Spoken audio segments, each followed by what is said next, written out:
जय श्री कृष्ण। तो हमने जो है 12वां अध्याय ख़त्म कर लिया था। अब 13वें अध्याय से शुरू करते हैं। सूत जी बोले, हे ऋषियों, शास्त्र तथा पुराणों के सुनने से तो बहुत दिनों में भगवान की भक्ति उत्पन्न होती है, परंतु जब प्राणी भागवत कथा की इच्छा करता है उसी समय उनके पापों के 3 टुकड़े हो जाते हैं। पहला भागवत इच्छा करते समय, दूसरा भाग कथा सुनते समय, तीसरा भागवत सुनते समय हो जाता है। भागवत सुनने का फल तुरंत प्राप्त होता है। अब आप लोग सावधान होकर परीक्षित के जन्म की कथा सुने।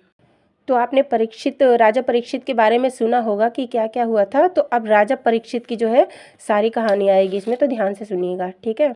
हस्तिनापुर का राज्य मिलने के बाद राजा युधिष्ठिर को श्री कृष्ण जी के दर्शन के बिना कुछ अच्छा नहीं लगता था। वे दिन रात उन्हीं के चरण कमलों का ध्यान करते हुए राज्य करते थे। जब उत्तरा के पेट में परीक्षित ने जन्म लिया, तब उस समय वह आंखें खोलकर चारों ओर देखने लगा कि जिस मनमोहन के रूप को माता के गर्भ में देखा था वे कहाँ है, परंतु इस भेद को जान नहीं सका।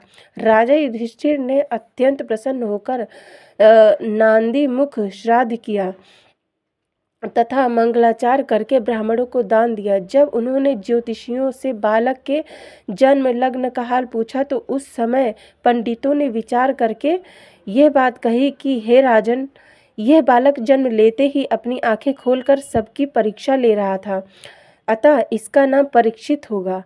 यह बड़ा बलवान, नीतिज्ञ, प्रतापी और धर्मात्मा राजा होगा। यह अपनी प्रजा को बहुत सुख पहुंचावेगा तथा इस बालक के कारण आपका नाम, यश और कीर्ति भी चारों दिशाओं में अधिकाधिक फैलेगी।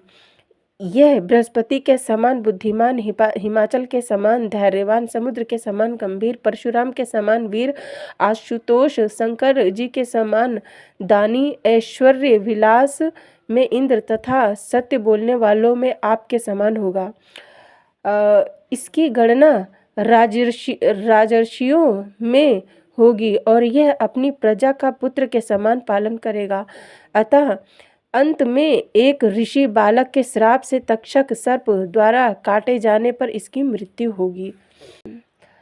ज्योतिषियों की यह बात सुनकर युधिष्ठिर ने उदास होकर कहा, हे महानुभावों, आप यह सत्य सत्य बतलाएं कि किसी ब्राह्मण के क्रोध के कारण इस बालक की मृत्यु नहीं होगी।